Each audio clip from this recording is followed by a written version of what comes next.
Welcome to Tej education. मित्रों, आज हम जेल प्रहरी परीक्षा को टारगेट करते हुए 20 महत्वपूर्ण साइंस के प्रश्न देखेंगे। जी हाँ, टॉप 20 साइंस के प्रश्न हम डिस्कस करने वाले हैं। सबसे पहला प्रश्न आपकी स्क्रीन पर है। मित्रों, आपको बता दूं कि इसी तरह आपको कंप्लीट साइंस हमारे द्वारा टॉपिक वाइज महत्वपूर्ण प्रश्नों की श्रृंखला आप लोगों को उपलब्ध कराई जाएगी। तो सबसे पहला प्रश्न आपकी स्क्रीन पर है कि भूतुल्यकालिक कक्षा में एक परिक्रमण को पूरा करने में उपग्रह कितना समय लेता है। बहुत ही अच्छा प्रश्न है। तो भाई, भूतुल्यकालिक कक्षा में एक परिक्रमण को पूरा करने में उपग्रह के द्वारा लिया गया समय होता है भाई कितना, 24 घंटे। ओके, हर स्टूडेंट साथ ही साथ आंसर कमेंट करता जाए, जिससे कि आपका टेस्ट भी हो जाएगा कि आप कितना जो है अच्छे से प्रश्न सॉल्व कर पा रहे हैं। और क्या है भाई, देखिएगा दूसरा प्रश्न आपकी स्क्रीन पर कि आइंस्टीन का ऊर्जा और द्रव्यमान का समीकरण किसके तुल्य है। बहुत ही अच्छा प्रश्न है।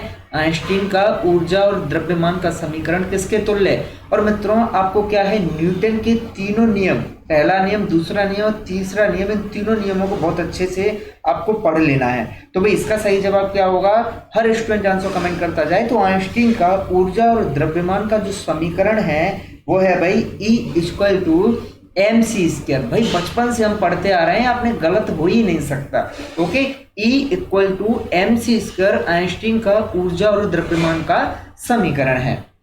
जहां E क्या है, ऊर्जा, M क्या है भाई, द्रव्यमान को इंडिकेट करता है, और C क्या है भाई, नियतांक। अगला प्रश्न है, देखिएगा प्रश्न क्रमांक 3। बहुत ही अच्छे प्रश्न आप लोगों के लिए हमने इकट्ठे किए हुए हैं। इसी तरह से आपको टॉप साइंस सीरीज के तहत शानदार प्रश्न उपलब्ध कराए जाएंगे। तो भाई, तीसरे प्रश्न का आंसर कितने लोगों ने दिया है कि रूस के द्वारा प्रमोशन किया गया पहला उपग्रह कौन सा था। तो भाई, हमें भारत देश के भी सभी प्रथम उपग्रह कौन कौन से हैं भारत के द्वारा जो प्रमोशन किए गए, वे भी हम याद कर लेंगे। ओके, तो रूस के द्वारा प्रमोशन किया गया पहला उपग्रह है स्पुतनिक। कौन सा, स्पुतनिक। विकल्प ए इसका सही जवाब है। अगला प्रश्न है कि कृत्रिम उपग्रह का किस ऊंचाई तक उत्थापन किया जाता है। कृत्रिम उपग्रह का किस ऊंचाई तक उत्थापन किया जाता है, क्या लिमिट है कृत्रिम उपग्रह को उत्थापित करने की। 70 किलोमीटर, 150 किलोमीटर, 180 किलोमीटर या फिर 200 किलोमीटर।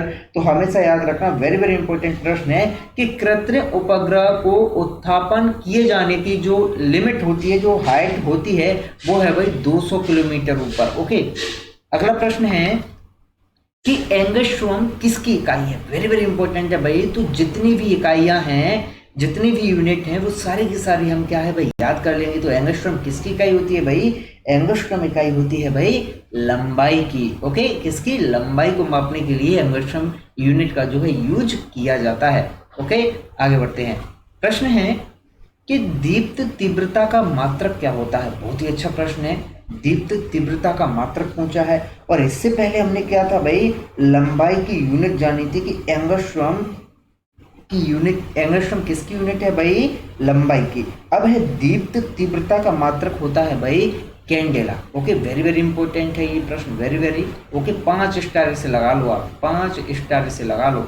ओके, आगे बढ़ते हैं। प्रश्न है 1 पाउंड किसके बराबर होता है। 1 पाउंड किसके बराबर होता है। तो हमेशा याद रखें कि 1 पाउंड बराबर होता है 453.59 ग्राम।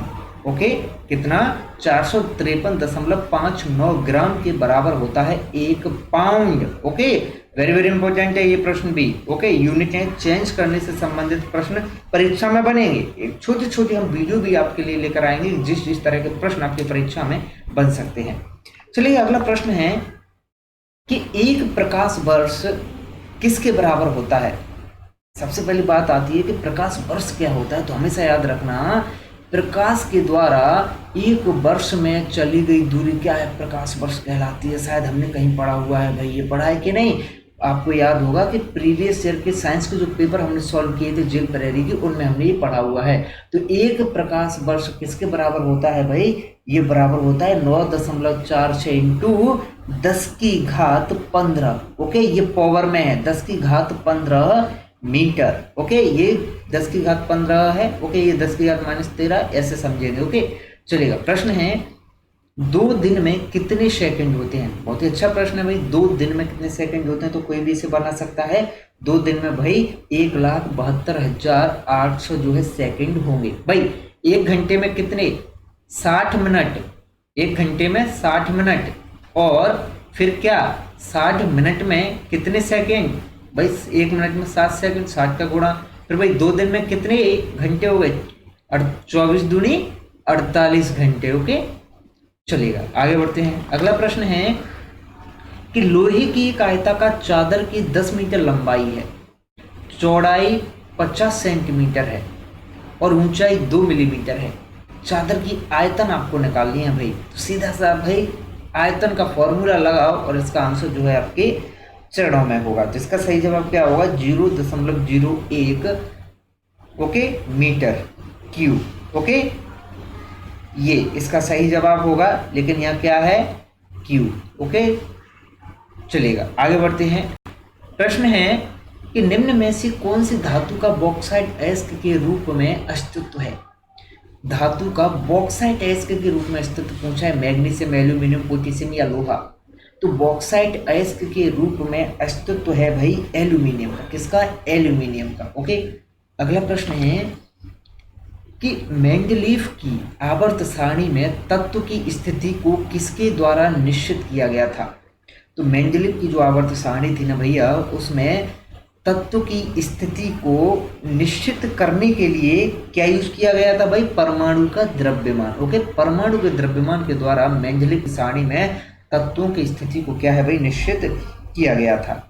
प्रश्न है, बहुत ही अच्छा प्रश्न है, देखिएगा कि हल्दी अम्लीय विलयन में पीला रंग देता है और क्षारीय विलयन में गुलाबी रंग देता है। तो यह हल्दी का प्रयोग किसके रूप में प्रदर्शित करता है? कि भाई हल्दी अम्लीय रूप में जो है क्या है या फिर क्षार या सूचक या लवण, किस रूप में हल्दी का प्रयोग जो है प्रदर्शित होता है? इसका सही जवाब है सूचक। ओके, सूचक के तौर पर। प्रश्न है कि नीचे दिए गए यौगिकों में से कौन सा यौगिक एसिटिक अम्ल के साथ तीव्र बुदबुदाहट देता है?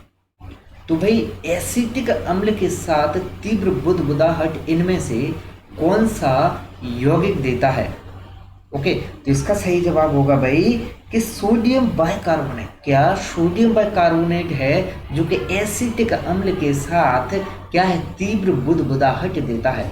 अगर एसिटिक अम्ल और सोडियम बाइकार्बोनेट की प्रतिक्रिया कराएंगे तो क्या है? तीव्र बुदबुदाहट पैदा होगी। प्रश्न है कि निष्पादन एक प्रक्रम होता है क्या? भाई निष्पादन एक ऐसा प्रक्रम है जो कि वायु की अनुपस्थिति में अयस्क को गर्म करना होता है, या फिर वायु की उपस्थिति में अयस्क को गर्म करना, या कार्बन की उपस्थिति में गर्म करना, या फिर गंधक की उपस्थिति में अयस्क को गर्म करना। तो हमेशा याद रखें, वायु की अनुपस्थिति में अयस्क को गर्म करना निष्पादन होता है। ओके, तो निष्पादन कैसा प्रक्रम है? वायु की अनुपस्थिति में अयस्क को गर्म करना निष्पादन है। प्रश्न है कि निम्न में से कौन सा द्रव अधातु है? इनमें से कौन सा द्रव है जो कि अधातु है? तो इसका सही जवाब है भाई ब्रोमीन। ब्रोमीन द्रव जो है वो क्या है भाई? अधातु है। क्या है? अधातु है। अगला प्रश्न है, बहुत ही अच्छा प्रश्न है, देखिएगा कि आवोगाद्रो नियम क्या कहलाता है? आवोगाद्रो नियम क्या कहलाता है? तो मैं सीधे सीधे आपको इसका जवाब बताता हूँ। आप वीडियो रोककर इसका आंसर सोच लें और कमेंट करें। तो आवोगाद्रो नियम कहलाता है भाई एसटीपी पर सभी गैसों के समान आयतन में समान अणु होते हैं। क्या? एसटीपी पर सभी गैसों के समान आयतन में क्या है भाई? समान अणु होते हैं। आगे बढ़ते हैं। अगला प्रश्न है प्रश्न क्रमांक 18 आपकी स्क्रीन पर कि जब ऑक्सीकरण होता है, जब ऑक्सीकरण होता है तो एक तत्व की ऑक्सीकरण अवस्था में क्या चेंजेस होते हैं? वेरी वेरी इंपॉर्टेंट प्रश्न है। 5 स्टार लगा लो इसको। कितने? 5 स्टार लगा लो इस प्रश्न को। तो हमेशा याद रखना, जब ऑक्सीकरण होता है ना तो एक तत्व की ऑक्सीकरण अवस्था हमेशा और हमेशा बढ़ती है। ओके, अगला प्रश्न है कि निम्न में से सिट्रस फल किसका मुख्य स्रोत है? बहुत ही अच्छा प्रश्न है, वेरी वेरी इंपॉर्टेंट है।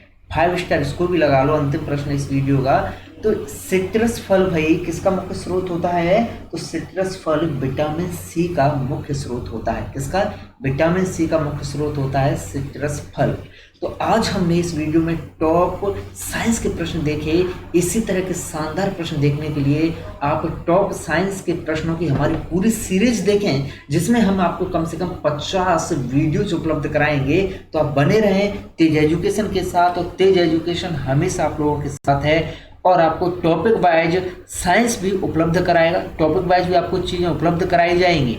और हमारा एप्लीकेशन डाउनलोड कर लें, जहां आपको निःशुल्क टेस्ट देने की सुविधा है, ताकि आप एमपी में अपना लेवल जांच सकें कि आपकी स्थिति वर्तमान में क्या है, अपनी रैंक जाने मध्य प्रदेश लेवल पर